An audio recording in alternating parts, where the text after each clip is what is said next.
शकील भाई फोटो आना बैनर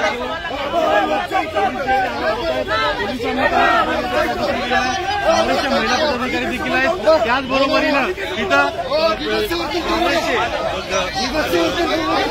महानगरपालिकेचे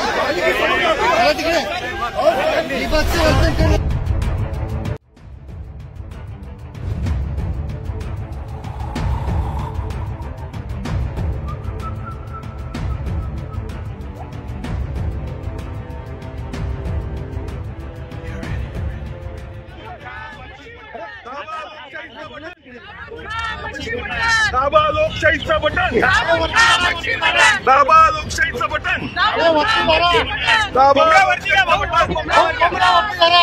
दाबा लोकशाहीचं बटन,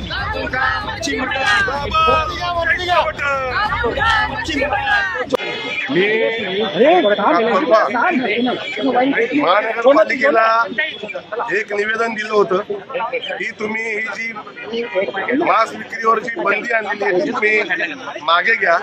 पण मला वाटतं प्रशासनाचा कुठेतरी आडमुठेपणा आहे आणि मला असं वाटतं की भाजपच्या दबावाखाली, भाजप सरकारच्या दबावाखाली हे बंदी त्यांनी आणली आहे। आजूबाजूच्या कुठल्याही महापालिकेत अशी बंदी नाही। 15 ऑगस्टचा स्वातंत्र्य दिन आहे आणि पूर्ण स्वातंत्र्य खाण्यापिण्याचं, कपडे घालण्याचं हे नागरिकांना आहे। हे कोंबडी याच्यासाठी आणली, तुम्हाला माहित असेल गावाला फार पूर्वीपासून जर सकाळी पहाटे जाग यायची असेल तर कोंबडा हरवल्याशिवाय लोक जागत नव्हते। ही जाग प्रशासनाला येण्यासाठी कोंबडी आम्ही पालिकेवर सोडण्यासाठी आणलेली आहे। त्याचं कारण महापालिकेत इतर प्रश्न असताना आज रस्त्याची समस्या आहे, खड्ड्यांची समस्या आहे, हॉस्पिटलची समस्या आहे, रेल्वेची समस्या आहे। या सर्व समस्या याच्यावर काम करायचं सोडून आयुक्त नाही ते उद्योग करतात, कुठला तरी फुटकळ आदेश काढतात आणि अशी व्यापाऱ्यांवर बंदी आणतात।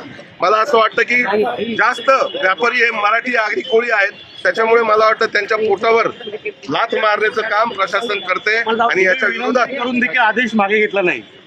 आम्ही विनंती केली, अनेक संघटनांनी विनंती केली, मांस मच्छी विक्रेत्यांनी विनंती केली, पण त्यांच्या आदेशाला खेळाची टोपली प्रशासनाने दाखवली आणि याच्याच निषेधार्थ आम्ही आज ही कोंबडी महापालिकेवर सोडण्यासाठी आणली, जेणेकरून प्रशासनाला जाग येईल आणि जो 5 वर्ष प्रशासकीय राजवट मटन पार्टी करणार आहेत। मटन पार्टी आम्ही करणार आहेत। आमचे महाविकास आघाडीचे नेते जितेंद्र आव्हाड साहेब 1 वाजता येणार आहेत।